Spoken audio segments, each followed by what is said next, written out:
benzene, like you wanted a 3-chain linear chain, 3-carbon linear chain from a carbocation of this kind. It got rearranged and it started giving you the isomeric branch product. Fine, that's one limitation. What's another limitation? Suppose, what's the problem with this reaction? C2H5, just 2 carbon atoms, it can't get rearranged. What's the problem with this reaction? Who will tell me?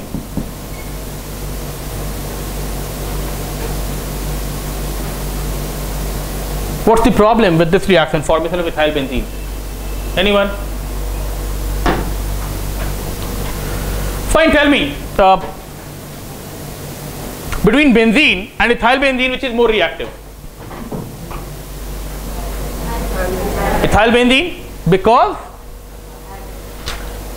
hybridization. Make up your mind. It's hybridization or hyperconjugation? Huh? Hyperconjugation. That sounds better. So it's more reactive because of hyperconjugation. See, yes or no? Now don't you think under conditions where the ring is getting alkylated, this will also get alkylated and this will get alkylated even more readily? Hey, this is more reactive than benzene. Ethyl benzene or alkyl benzene, because of hyperconjugation, plus I and hyperconjugation is going to be more reactive than benzene. So under the conditions you'll have benzene getting alkylated, this will further get alkylated. You know, also it's also ortho para oriental. So next ethyl group, the next ethyl group will come at ortho and para positions.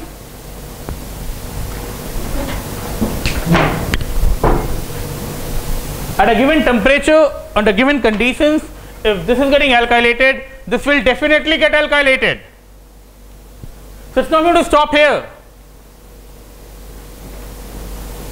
You'll have one more C2H5 coming in, which is even more activated because of 2 chains providing hyperconjugative hydrogen. It's going to be even more reactive. So you might have a third C2H5 coming in. And do you realize the problem now is of polyalkylation? Can I call this polyalkylation?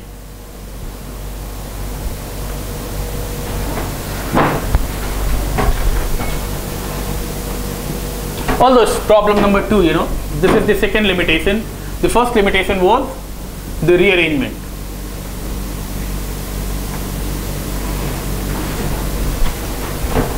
I hope most of you are following me.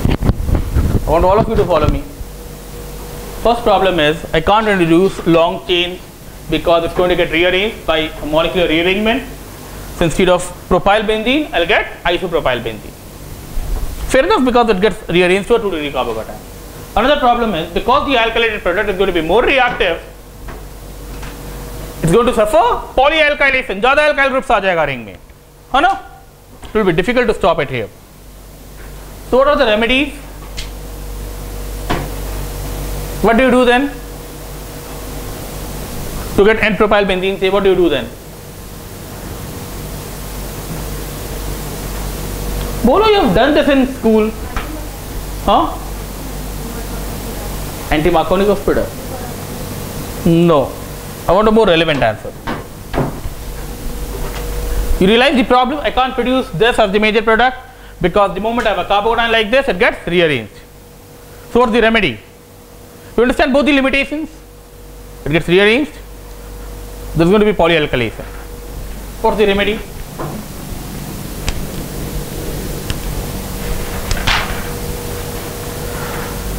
Take CH3, CH2, COCl. Now what am I doing now? What am I doing now? Propanol chloride, what is that? Friedel-Crafts? Acylation. I am doing Friedel-Crafts, acylation. Now this would give me CH3, CH2, C double bond O positive, say yes or no? Now will this get rearranged? No, it will not get rearranged. This will not get rearranged. To counter this problem, instead of alkylation, I do acylation. Because this acyl carbocation will not get rearranged, there will be no hydride shift. What I get then is ring C double bond O, CS2, CS2. See, yes or no? This acting as the electrophile will attack the ring, and I get ring C double bond O, CS2, CS3. And how do I convert this to the desired product? Huh? Which reaction? Hey, it's a ketone becoming an alkane. A ketone becoming an alkane. What are the reactions? Wolff-Kissner and Clemmensen. You're supposed to recall those names. Ketone becoming an alkane.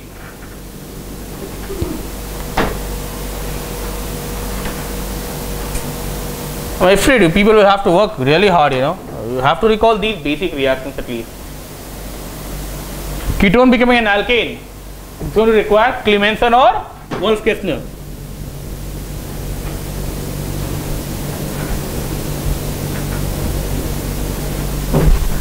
And you know, this solves both the problems. This solves both the problems. One, there is no rearrangement, so I can safely introduce long chains.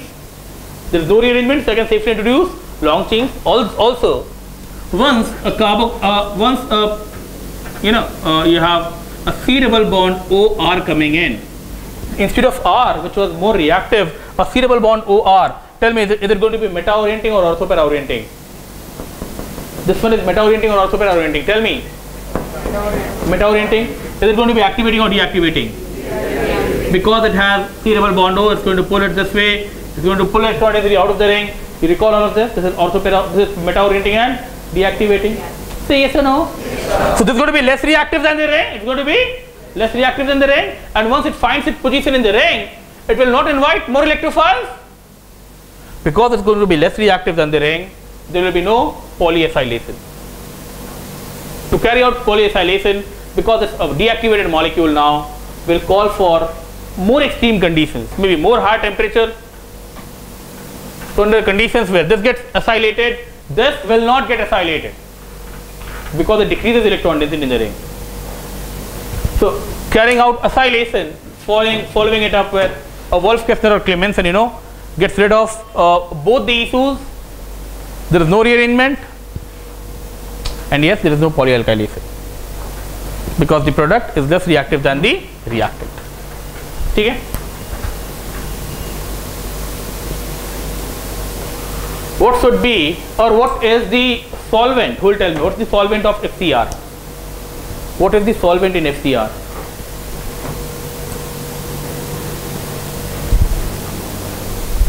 Any idea? You people have organic chemistry books at home. I want an answer to this. Organic chemistry book. You have aromaticity there, aromatic compounds. Huh?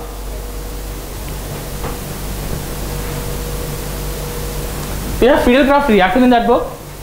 Benzene, toluene, formation, general organic chemistry, mechanism. I want to reply to this. Still want to visit that page where, you know, all of this is written.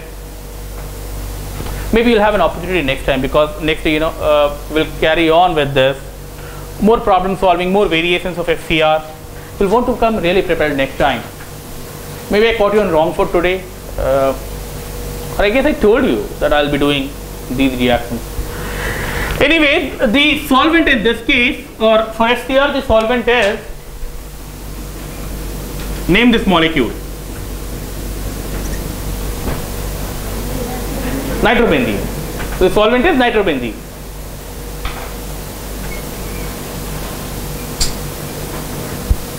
Try to explain this. Why nitrobenzene is a solvent here?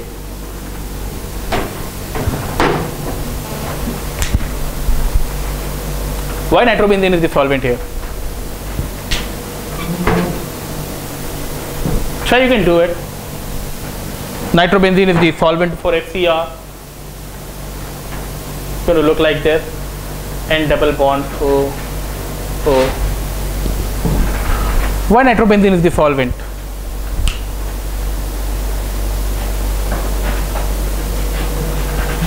What would you take as a solvent? A molecule which reacts or which doesn't react? Solvent? Yes, louder. which doesn't react because it's not a reactant, it's a solvent. Do you find this molecule more reactive or less reactive than ring? Because it's in. So now you'll want to be more confident. You'll want to be more confident and more interactive, you know. NO2 greatly deactivated because of minus R effect. So this can well be used as a solvent because it's not going to undergo FCR. Nitrobenzene will not undergo FCR. Nitrobenzene will not undergo FCR, so it's the solvent in FCR reactions.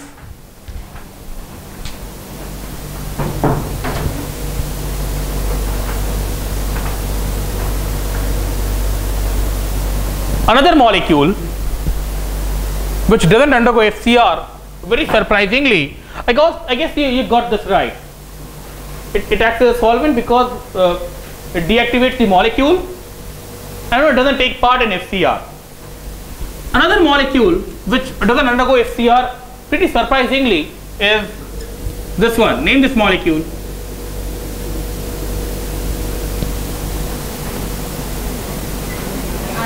Aniline. Aniline. Take down. Very unexpectedly, aniline doesn't undergo FCR. Although, you know, aniline otherwise is going to undergo the rest of the substitution reactions very readily. Aniline, phenol, because of the presence of lone pair, recall basic organic chemistry, general organic chemistry, because of lone pair, ortho-para positions, electron rich, inviting the electrophiles, activating the ring.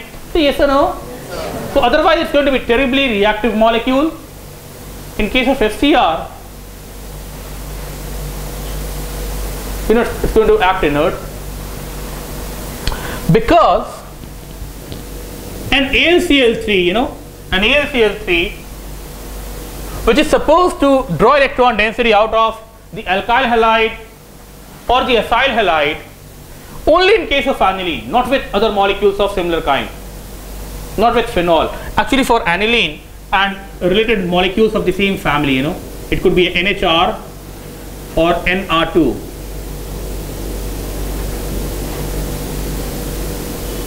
Now these lone pairs interact directly with aluminium, so that's the problem.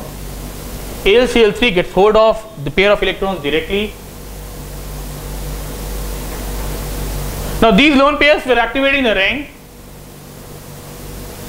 For FCR, AlCl3, a Lewis acid, gets hold of these pair of electrons directly. Now if NH2 donates its pair of electron to aluminium, you know that's going to bring in a positive charge over nitrogen. Say yes or no? Yes, sir. So instead of supplying electron density to the ring, instead of activating the ring, this positive charge is going to withdraw density from the ring and it's going to act as a deactivated molecule. Take a strong note of this. Aniline doesn't undergo FCR. Aniline doesn't undergo FCR.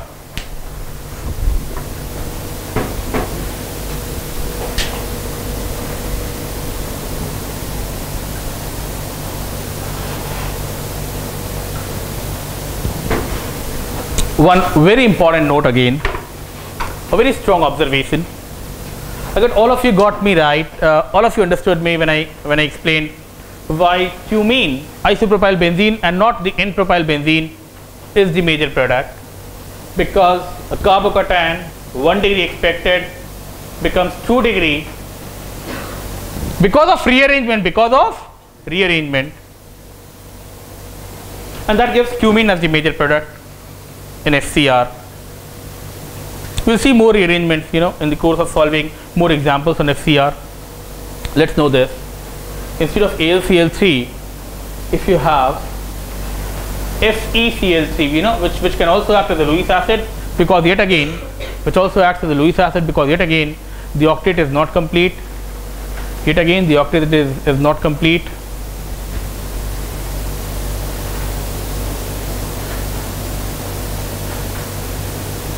If it goes in the expected way, which is the sticking Cl minus forming a carbocation, similar results should have, you know, happened. But this time there is no rearrangement. With FeCl3 there is no rearrangement. With FeCl3 there is no rearrangement.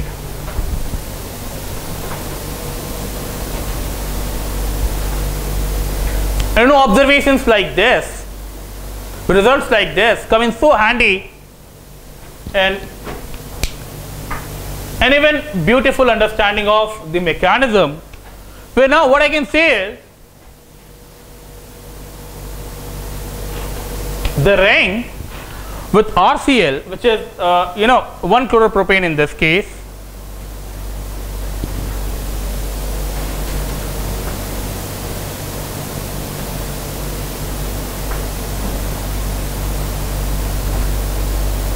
in presence of AlCl3, initially formed a pi complex. Initially it formed a pi complex which matured to a sigma complex because of AlCl3 not acting upon this molecule but acting upon the entire complex. Well, it was good enough to polarize this chain, polarize the system to an extent that this positive could get rearranged,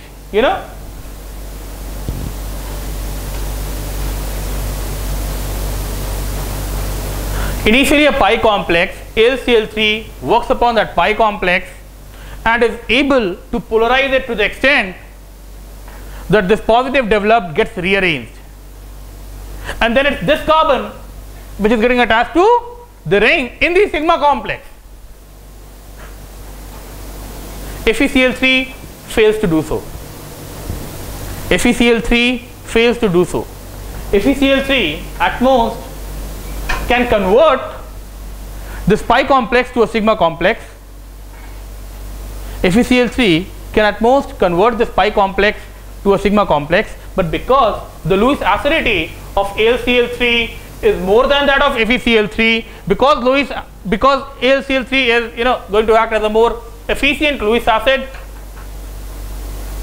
it's going to pull out Cl minus more forcefully, making this positive more prominent and then triggering a rearrangement.